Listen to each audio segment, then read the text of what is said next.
ताओ भैया ताए इतना टेंशन में बैठल वाला हो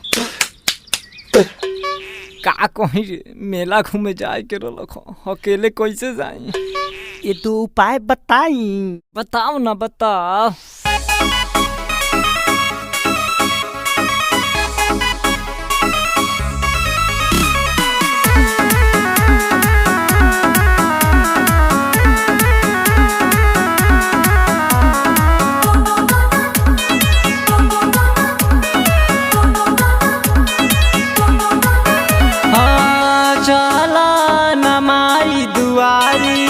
काला तू जल्दी तैयारी आसो दशहरा के मेला चला न मई हर घुमा दी बड़ा निक लागला भौजी माई के मई हर नगरिया।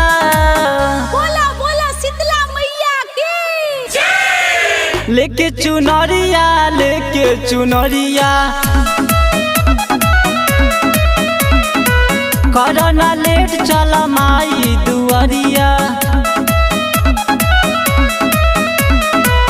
रे रबिया ना निकल हंकार लुता ना भैया हम बुलाओ तनी। हां बुलाओ सजते सावलते भौदी नितला बहलिया हो।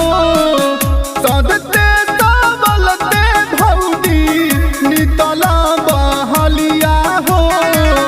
भेला दूला बाते भौदी माइते नादरिया हो। भेला दूला बाते भौदी अब भकलो तब लागता कि भौजी छूट जाई गड़िया यही जा हो जाई रतिया हो राम झटपट कर सजना सवारा देवरा के सुना तू बतिया हो राम। 1 मिनट बबनी तनी उनका के समझा के आओ तनी। काहे के बनाया गुतइले हो माथा हमारे सन कइले हो। काहे के बनाया गुतइले हो माथा हमारे सन कइले हो। देखो जल्दी से हो गए तैयारी चलो ना दुआरी मन के पुजारी चलो ना दुआरी मन के पुजारी चलो ना दुआरी।